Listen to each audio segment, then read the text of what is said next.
రూపాయలు కొంటే అప్పుడు కూడా చాలా చాలా అదృష్టం. ఎందుకంటే నాకు 17 రూపాయలు వచ్చిందంటే దాని అర్థం ఏంటి, నేను తక్కువ కొనే ఉంటాను, అర్థమైంది కదా. 600 రూపీస్ కొన్నాను అప్పుడు 600 కొన్నాము, అంతే ఉంది డబ్బు, 600 ఉంది కొనుక్కోవడానికి, 600 కొన్నాం. సో 1000 రూపాయలు, కనీసం ఒక 1000 రూపాయలు కొనిపిస్తే 100 మందికి నేను 1000 రూపాయలు కొనిపించాను అనుకోండి, నాకు ఎంత బిజినెస్ అవుతుంది, 1,00,000 బిజినెస్ అయింది అనుకోండి, ఒక ఇంచుమించు 3000 పాయింట్ వస్తుంది కదా, ఈజీగా ఒక 10,000 చెక్ వస్తుంది కదా యాజ్ బ్రాంచ్ డైరెక్టర్గా.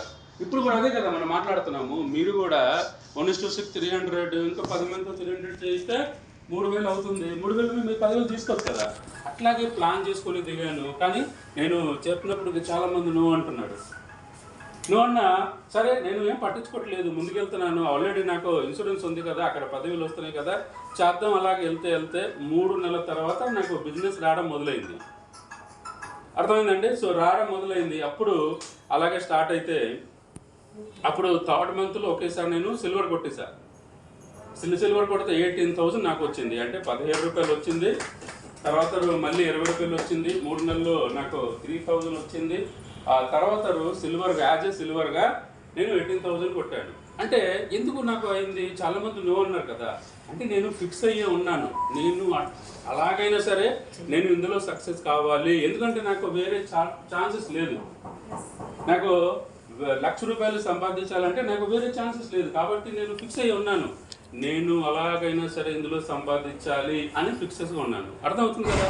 అలాగ ఫిక్స్ అయిపోతే నెక్స్ట్ ఏంటి అంటే, నాకు ఏం కావాలి అదే దేవుడిని అడగాలండి, అంతే. నాకు ఏం కావాలి అదే మైండ్లో ఉండాలి, అంతే. ఇంకా అదర్ థింగ్స్ వద్దు. నీకు ఏం కావాలి అది దేవుడిని అడగడమే, అది అపరివేశం చేయడమే, అదే మీరు కోరుకోవడం. ఇక్కడ ఏముంటుంది అదే మీరు ఆలోచిస్తారు, అదే చేస్తారు, అంతే.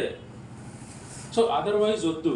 ఇప్పుడు నేను హార్డ్ వర్క్ చేస్తున్నానా చేయట్లేదా అవన్నీ మ్యాటర్ కాదు, అది ఎలాగైనా అవుతుంది. లేడీస్ జెంట్స్ మ్యాటర్ కాదు. అసలు ఈ మేడం కోసం తెలుసుకుంటే నేను ఆశ్చర్యపోయాను. అరగంట సెలవు ఇస్తే ఆవిడ పరిగెట్టుకుని వచ్చి ప్రోటోకాల్స్ పట్టుకెళ్తున్నాడు, అర్థమైందా. ఇక్కడ కర్రీ ఉంటే చేస్తారు. విషయం ఉంది సార్, లాంగ్ కేజీహెచ్ లో జాయిన్ అయ్యి 10 days అయింది సార్. వాళ్ళ బ్రదర్ వదిలేశారు, మేడం ఒక్కరే ఉంటున్నారు. నైట్ కేజీహెచ్, మార్నింగ్ జాబ్, తర్వాత ఆఫీస్కి వస్తున్నారు. అంటే ఆవిడకి ఉంది లోపల చెయ్యాలని తప్పన ఉంది కాబట్టి అన్ని చేయగలుగుతున్నారు. మనం అంతగా అనుకుంటున్నాము, కానీ ఆవిడకి ఏం కాదు, ఎందుకంటే ఇక్కడ ఫిక్స్ అయ్యి ఉన్నాడు. చెయ్యాలి, మా ఫాదర్కి నేనే చెయ్యాలి, నేను అక్కడ పని చేస్తాను కదా డబ్బు వస్తుంది, అన్నీ ఫిక్స్ అయిపోతే ఏం కాదు, అది వెళ్ళిపోతుంది ఆటోమేటిక్. మీరు సక్సెస్కి రహస్యం తెలుసుకోండి, మీకు ఏం కావాలి అది అనుకోవాలి, అది నేను దేవుడు నాతో చేయించు, నేను చేయడానికి సిద్ధంగా ఉన్నామంటే అదే మాకు ఆటోమేటిక్ అవుతాయి. మనకి ఎక్కడికి వెళ్ళాలి చెయ్యాలి ఏం లేదు. మా దుర్వాదు సార్ క్లినిక్లో కూర్చొని 5 లక్షలు తీసుకుంటున్నాడు, అవుతుంది. దానికి ఏం చెయ్యాలి, నేనేం చేయగలను, దేవుడు మీరు ఏం చేయగలరు అది నిజం చేయిస్తారు. మీటింగ్ హాల్ కట్టేసారు, రోజు ఒక మీటింగ్ జరుగుతూనే ఉంటాయి, అవుతుంది పని. ఫస్ట్ మీకు ఏం కావాలి అది అనుకోవాలి, అది చెప్తాను. నేను అలాగే అనుకుంటే ఖచ్చితంగా నేను 10,000 100 మందికి నేను సప్లై చేస్తూ నేను 1,00,000 తీసుకుంటాను, 10,000 తీసుకుంటాను. అప్పుడు నాకు ఈజీ అవుతుంది కదా, ఇందులో నుంచి లీడర్ తయారవుతారు. అప్పటికే కూడా ఇందులో 100 మంది నేను తయారు చేస్తాను కదా, అందులో లీడర్ తయారవ్వచ్చు, వాళ్ళు చూపించిన వాళ్ళు కూడా లీడర్ తయారవచ్చు. లేదంటే నేను మళ్ళీ కొత్త వాళ్ళని ప్లాన్ చేసుకొని లీడర్ తయారు చేసుకోవచ్చు అని తప్పనతో దిగాం. 3rd మంత్లో సిల్వర్ అయ్యాము.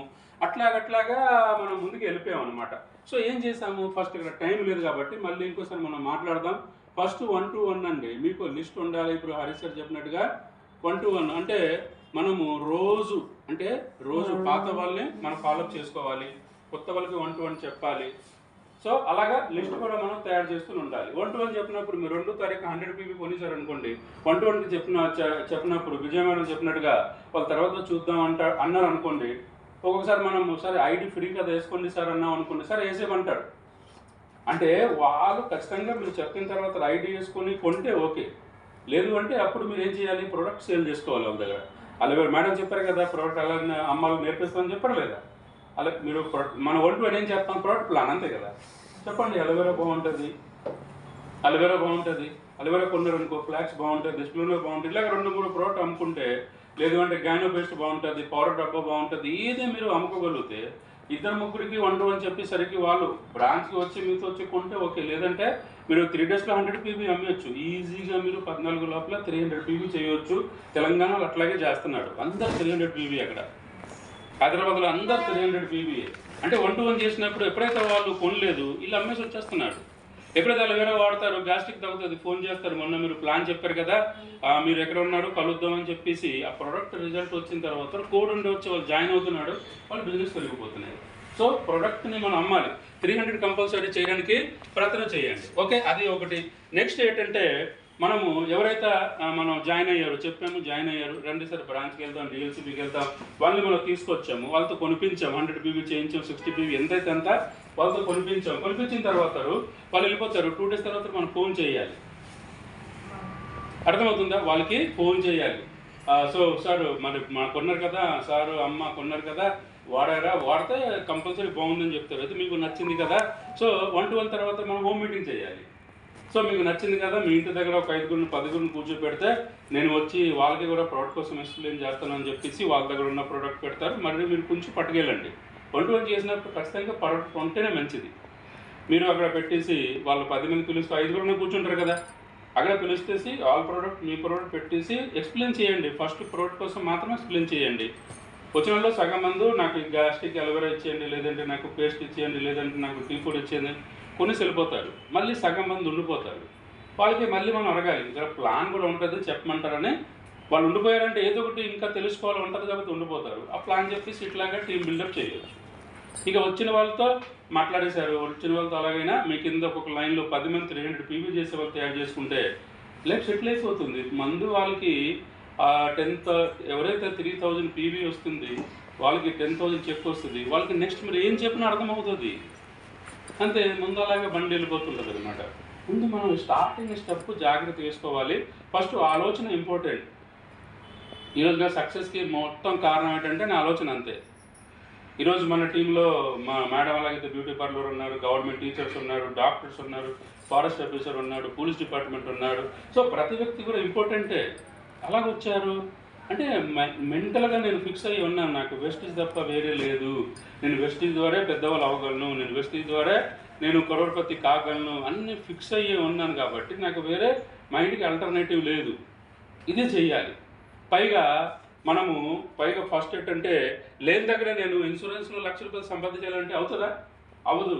ఎక్కడ ఉంది కాబట్టి పెట్టాను. మరి నేను అమాయకుడిగా రాలేని దగ్గర 1,00,000 వస్తుందని పెట్టుకోలేదు. అర్థమవుతుందా? అక్కడ లేదు కాబట్టి ఎక్కడికి వచ్చాను. ఎక్కడ వచ్చిన తర్వాత నేను జాయినింగ్ రోజే Siddharth Singh sir 20 lakhs per month. మరి ఆయనకి 20 వచ్చినప్పుడు నాకు 1 lakh వస్తుంది కదా. సో ఉన్న దగ్గర టార్గెట్ పెట్టుకొని మనం పనిచేయాలి. లేని దగ్గర ఎంత టార్గెట్ పెట్టుకున్నా వస్తుందా? లేదా టైం వేస్ట్ అవుతుంది. ఎక్కడ ఉంది కాబట్టి టార్గెట్ పెట్టండి. పని చేయడం అంటారా ఏం కాదు. ఈ మేడం కోసం మాట్లాడతారు. ఇక్కడ మీరు అందరు కూడా బాగా చేస్తున్నారు. లేడీస్ అయ్యి ఉండి ఇప్పుడు ఇంటికి వెళ్ళాలి, మీరు ఎక్కడ ఉన్నారంటే గ్రేటే. సో చాలామంది లేడీస్ ఉన్నారు. లీలావర్ణ మేడం ఉంటాడు, ఆవిడ గవర్నమెంట్ ఎంప్లాయీ అండి, హెల్త్ డిపార్ట్మెంట్. డ్యూటీ అయిన తర్వాత ఆవిడ హోమ్ మీటింగ్ 2-3 హోమ్ మీటింగ్ పెట్టి పీరియడ్ తయారు చేసి ఇప్పుడు నెలకి 10 లక్షలు సంపాదిస్తున్నారు. చేసే వాళ్ళకి అలాగే నవ్వుతుంది. ఫస్ట్ మీరు టార్గెట్ పెట్టుకోవాలి, నా వల్ల అవుతుంది, నేను చేయగలుగుతాను, దేవుడు నాతో చేయిస్తారు అని అనుకోండి. నేను ఒకరోజు మళ్ళీ ట్రైనింగ్ చేస్తాను మీకు. సో అలాగ అనుకోండి, మీకు ముందుకు వెళ్ళిపోతుంటాడు. మీకు కావాల్సింది బలము, మీరు ఎక్కడెక్కడ చేయగలుగుతారు, మీకు అలాగే మేనేజ్ అవ్వాలి, అంతా దేవుడు చూసుకుంటాడు. మీ పిల్లల కోసం మీరు జాగ్రత్తగా చూస్తారు లేదా? అలాగే దేవుడికి మన పిల్లలే కదా, మరి మన కోసం జాగ్రత్తగా చూస్తారు. కాబట్టి ముందు ఫిక్స్ అవ్వాలి. మీకు ఏం కావాలని అడగాలి కదా. మీకు పిల్లలు అడిగింది ఇస్తారు, అడుక్కుంటే ఎవరు కదా. అడిగితే నాకు బిర్యానీ కావాలి పెడతారు లేదా? లేదు అంటే తర్వాత చేద్దామని అంటాడు, అడగలేదు అనుకోండి. అలాగే మీరు అడగాలి, దేవుడిని అడగాలి. అడిగేసి నాకు అవుతుంది, నేను చేయగలుగుతాను, దేవుడు నాతో చేయడానికి సిద్ధంగా ఉండాలి. మీరు చేయలేనట్టుగా అంతా దేవుడు మీ పిల్లలకి మీరు కష్టపెడతారా? పెట్టరు కదా. బాగా చదువుకోమంటారు కానీ ఇంకేమైనా చెప్తారా? చదివేయచ్చు, నువ్వు వంట చేయని చెప్తారా? చెప్పరు కదా. వాళ్ళు మీ పిల్లలు ఎంత మీరు జాగ్రత్తగా చూసుకుంటారు. దేవుడికి కూడా మనం పిల్లలే. మనం ఎక్కువ కావాలని అడిగామంటే మనకు ఎక్కువ పని చెప్తారని ఏం కాదండి. ఎంత ఈజీగా అవుతుంది అన్నీ ఉంటుంది. ప్లానింగ్ ఉంది కదా, మేము అలాగే చేస్తాము, అది మీరు చేస్తారు. మేము రోజు ఎక్కడ వచ్చి కూర్చుంటున్నాం కదా, మళ్ళీ నా బిజినెస్ అవుతుందా లేదా? మరి నేను ఎలా చేస్తాను అది కూడా చెప్తాను.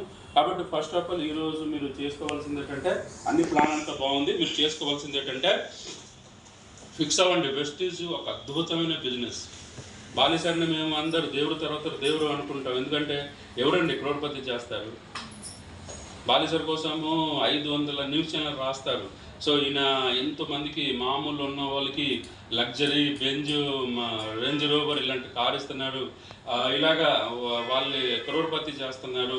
అండ్ మోర్ ఓవర్ ఏంటంటే మొన్న మార్చి 8 తారీఖు నాడు ఉమెన్స్ డే రోజు సెంట్రల్ గవర్నమెంట్ చేతి మీద లైఫ్ టైం అచీవ్మెంట్ అవార్డు వచ్చాయి చాలామంది లేడీస్కి వెస్టీలో ఉన్న వాళ్ళకి.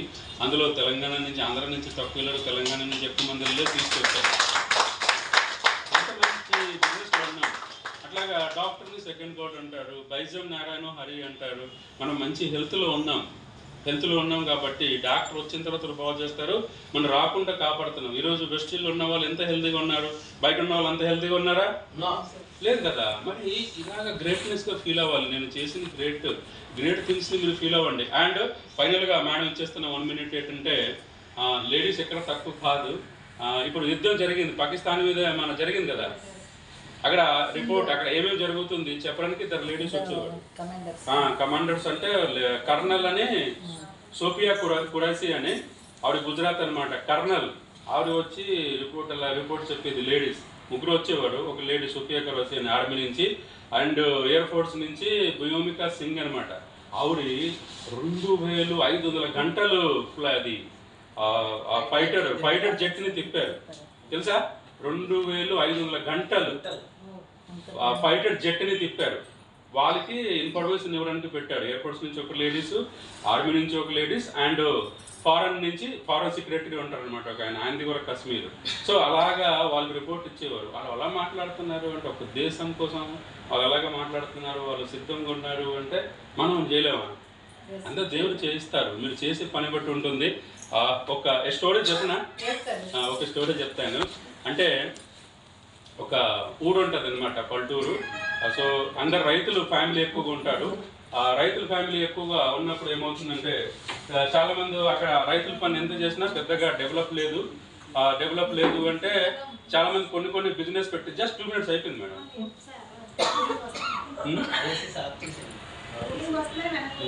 కూలింగ్ వస్తామా? ఓకే, జస్ట్ 2 minutes అండి.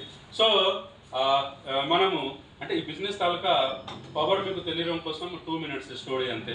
సో ఊళ్ళో రైతులు ఉంటారు ఎక్కువ మంది, ఏదో రకంగా బతుకుతున్నాడు. సో కొంతమంది ఎక్కువగా సంపాదించాలి అంటే వాళ్ళు ఏదేదో బిజినెస్ చేసుకుని బతుకుతున్నాడు. ఒక ఫ్యామిలీ ఉంటుంది, వాళ్ళు వైఫ్ ఎప్పుడు కూడా చెప్తారు, అందరూ బాగా డెవలప్ అవుతున్నాడు, మనం కూడా బిజినెస్ చేస్తాం, బిజినెస్ చేసి డెవలప్ అవుతాం, ఏదో ఒకటి బిజినెస్ చేస్తే బాగుంటుంది కదా. మరి అతను ఏం బిజినెస్ చేయాలి ఆయనకేం అర్థం అట్లేదు. ఎప్పటి నుంచి అలా చెప్తుంటుంటే అలా ఈ మధ్య కాలంలో ఒక జ్యోతిష్ కోసం తెలుస్తుంది అనమాట. ఫలానా ఊరిలో ఒక జ్యోతిష్ ఉంటారు, చెప్తారు కదా, చూసి చెప్తారు కదా, జ్యోతిషం వాళ్ళు ఉంటారు. సో వాళ్ళ దగ్గరికి వెళ్ళి చూపించుకుంటాం, మనకి ఏ బిజినెస్ రాసి పెట్టి ఉంది అని చెప్పేసి ఎంతో చాలా చెప్తే అప్పుడు వెళ్తారనమాట. అంటే ఇల్లు రావడానికి డబ్బు కూడా కష్టం అనమాట, అంత ప్రాబ్లంలు ఉంటారు. సో మళ్ళీ సరే అయితే వెళ్తాం, బాధ తట్టుకోలేక ఆయన రెడీ అవుతారు. రెడీ అయితే క్యారేజ్లో ఒక కొంచెం ఫుడ్ పెట్టేసి ఇస్తారు, వెళ్తారు. అక్కడ దగ్గరికి వెళ్తే, జ్యోతిష్ దగ్గరికి వెళ్తే ఆయన కొంచెం తెలిసిన వాళ్ళు అనమాట. తెలిసిపోతుంది అంటే ఆ జ్యోతిష్కి ఏం తెలుస్తుంది అంటే, రేపు తెల్లవారు 4 గంటలకి ఈయన చనిపోతారు. సో అతను ఏమంటున్నాడు, ఇప్పుడు ఈ జాతకం ఏం చెప్తాం మనం, మీరు రేపు వస్తేనే చెప్పగలుగుతాను, ఈరోజు చెప్పడానికి అవదంటే ఆయన చెప్తున్నాడు, నైట్ నేను ఎక్కడ ఉండాలో కూడా నాకు తెలియదు, మరి ఈ రోజులో నేను ఎక్కడ ఉంటాను నాకు ఈ రోజే చెప్పవచ్చు కదంటే, ఈరోజు నేను చెప్పలేను, రేపు వస్తే చెప్తా ఉంటారు. అర్థమైందా? రేపు వస్తే చెప్తా ఉంటారు అనమాట. ఎందుకంటే ఆయనకి తెలుసు ఈయన రేపు రారు, చెప్పవలసిన అవసరం లేదు. ఇప్పుడు చెప్తే ఏం చెప్పాలి, చచ్చిపోతారని చెప్తే బాగోదు కదా, అందుకే రేపు రమ్మంటాడు. రేపు రారు కదా, ఉదయం 4 గంటలకి చనిపోతారు. సో అందుకే రేపు వస్తేనే చెప్తాం, ఈరోజు చెప్పమన్నా నేను చెప్పను అంటారు. ఈరోజు చెప్పడానికి అవ్వదండి, మీరు రేపు వస్తేనే చెప్పగలుగుతాం అని చెప్పేసి పంపించేస్తే ఆయన ఏం చేస్తారు, ఎక్కడ ఉండాలో తెలియదు, వేరే ఊరు వెళ్ళాడు. అప్పుడు అక్కడ ఒక శివాలయం ఉంటుంది, శివాలయం దగ్గర కూర్చొని ఇంటి దగ్గర నుంచి ఫుడ్ తెచ్చారు కదా, ఆ ఫుడ్ తింటూ ఆ శివాలయం అంటే పాతది అనమాట, టెంపుల్ క్రాక్స్ అవన్నీ ఉన్నాయి. సో ఇప్పుడు అతను తింటూ ఆలోచిస్తున్నారు, అగైనా నేను ఏం బిజినెస్ చేస్తే బాగుంటుందని వచ్చాను కదా. సో రేపు జ్యోతిష్ దగ్గరికి వెళ్తే నాకు చెప్తారు కదా, నువ్వు ఈ బిజినెస్ చేస్తే డెవలప్ అవుతావు, నాకు డబ్బులు వస్తే ఫస్ట్ నేను ఈ టెంపుల్ని బాగా చేయిస్తామని తింటూ అనుకుంటారు అనమాట. అర్థమైందా? అది అనుకుంటుంటే అలా తింటూ పడుకుని పోతే తెల్లవారు 4 గంటలకి ఆయన చచ్చిపోవాలి కదా. సో ఆ 3:30కి అది శివుడు టెంపుల్ కాబట్టి పాము లేపుతుంది అనమాట. పాము కరిచేస్తుందేమో నేను భయపడి లేపుస్తారు, చూస్తే పాము ఉంటుంది. అప్పుడు ఈయన పడగెట్టి వెళ్ళిపోతారు, పడకి దూరంకి వెళ్ళిపోతారు. కరెక్ట్గా 4 గంటలకి ఆ బిల్డింగ్ కూలిపోద్ది, ఆ టెంపుల్ క్రాక్ ఉంది కదా, కూలిపోద్ది. ఈయన బతికిపోతారు కదా. మళ్ళీ తెల్లవారు అవుతుంది, తెల్లవారుసరికి వెళ్తారు. ఆ జ్యోతిని చూస్తే ఆయన గుర్రపాడైపోతుంది. ఇలాగొచ్చారు ఎక్కడ వాళ్ళు, అర్థమైందా? అప్పుడు ఆయన అయితే ఇంక చెప్పు అనేసి అన్నాడు. ఇంకా నీకేం చెప్తాం, నీతో దేవుడు ఉన్నాడు, ఇంకా దేవుడు ఉన్న నీతో నేను నీకేం చెప్పగలుగుతామని చెప్పేసి ఆయన చెప్తే ఆయన చెప్తారనమాట. అర్థమైందా? సో ఇంకా నీకు దేవుడే ఉన్నారు, నీకు ఉన్నావంటే దేవుడు నీతో ఉన్నాడు చెప్తారు. అంటే ఈ స్టోరీకి మనం ఏం నేర్చుకోవాలి అంటే ఆయన ఎందుకు బతికారు అంటే, నేను బిజినెస్ చేస్తాను, డబ్బులు సంపాదిస్తే ఈ టెంపుల్ని చేయిస్తాను అంటే ఆయన బతికే ఉంటే ఈ సమాజంకి వర్క్ ఉంది, ఆయన చేయవలసింది ఉంది కాబట్టి దేవుడు బతికించారు. అర్థమైందా? అట్లాగా ఈ వెస్టిజ్ ద్వారా మన సమాజాన్ని బాగు చేస్తున్నావా లేదా? మరి మనకి సక్సెస్ వస్తుంది రాదా? వస్తుంది కదా. అంటే ఎప్పుడైతే మనం సమాజంకి ఉపయోగపడేలా ఉంటామో దేవుడే మనకి ముందు తీసుకెళ్తారు. ఒకటే చూసుకోండి, దేవుడు ఎప్పుడు హెల్ప్ చేస్తారు? నాతో పాటు నేను 10 మందికి సహాయం చేయాలి, అప్పుడు దేవుడు ఖచ్చితంగా హెల్ప్ చేస్తారు. సో వెస్టిజ్ వల్ల, వెస్టిజ్ ద్వారా మనం పని చేస్తున్నాం లేదా? చేస్తున్నాం లేదా? కాబట్టి ఖచ్చితంగా మీ అందరూ కాపోయే క్రోర్పతి కాదు. నాకు మంచి అవకాశం ఇచ్చి థ్యాంక్ యూ.